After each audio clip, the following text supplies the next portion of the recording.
suis Aurélie Vallogne, écrivaine, et j'habite Dinard. Et ma vie d'écrivaine est la vie dont je rêvais petite fille. Je suis Nadège Chanson, photographe à Dinard. Je suis photographe professionnelle depuis une vingtaine d'années bientôt. Je m'appelle Marie Lamy de la Chapelle.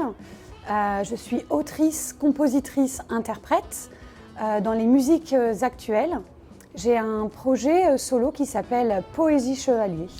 Je m'appelle Chantal Royan, je suis sculptrice de verre, je travaille à Dinard.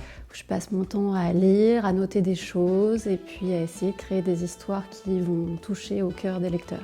Je suis photographe depuis toute petite, mais je ne pensais pas pouvoir en faire mon métier. Dès l'adolescence, j'ai commencé à écrire à la fois des textes et des chansons. Donc vraiment, l'écriture de textes et l'écriture musicale viennent ensemble. J'arrive en Californie à la fin des années 70, j'ai 20 ans, un vent de liberté souffle sur la jeunesse. Je suis à Berkeley et je découvre dans une maison contemporaine un vitrail.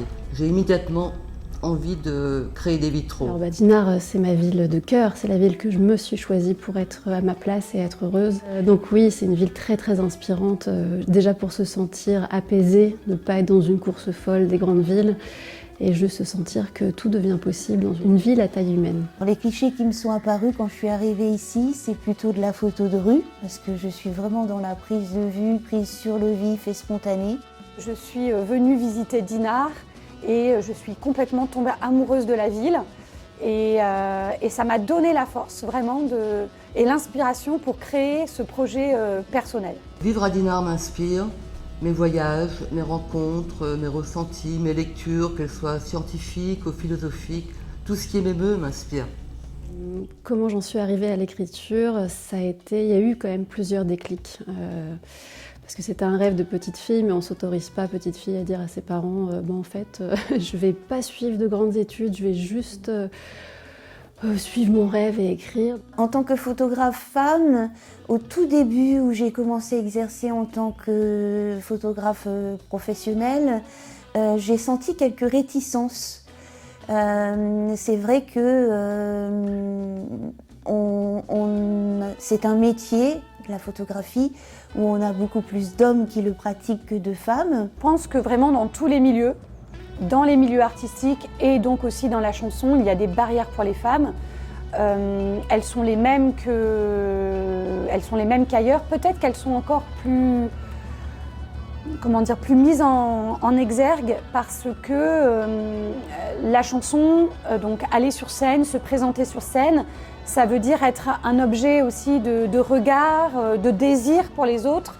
En tant que femme voyageuse, j'étais en quête de liberté et l'art m'a donné en fait une liberté considérable. J'ai pu exprimer mes sentiments, mes vécus, mes ressentis, sans tenir compte des contraintes de la société. Il faut absolument foncer, il faut oublier toutes les petites phrases qui nous bercent depuis qu'on est petit ou petite, ou genre tu t'es pris pour qui, t'es pas Victor Hugo. Il y a des petits écrivaillons, des auteurs, les machins, puis il y a les vrais écrivains. On sera jamais Victor Hugo et c'est une vraie chance parce qu'on peut déjà être celui ou celle qu'on est. Aujourd'hui, nos clients, nos visiteurs ne font plus du tout la différence qu'on soit une femme ou un homme. Ce qui compte, c'est vraiment la qualité de notre travail, l'émotion. Pour ma part, je trouve intéressant lorsque on est photographe qu'on ait presque une signature. En tant que femme, j'ai envie de dire, ça m'oblige le fait de devoir créer, ça m'oblige à ne pas être cantonnée à d'autres tâches. Les tâches qui sont souvent réservées aux femmes, comme celle de s'occuper des enfants. Si je devais résumer mon parcours, je dirais « osez vivre vos rêves ». J'ai vraiment aucun conseil à donner, à part éventuellement, mais ça serait le cas de tous les artistes, c'est de s'approcher au plus près de ce qu'on a de personnel à dire. Je voudrais dire aux jeunes femmes artistes, osez être vous-même.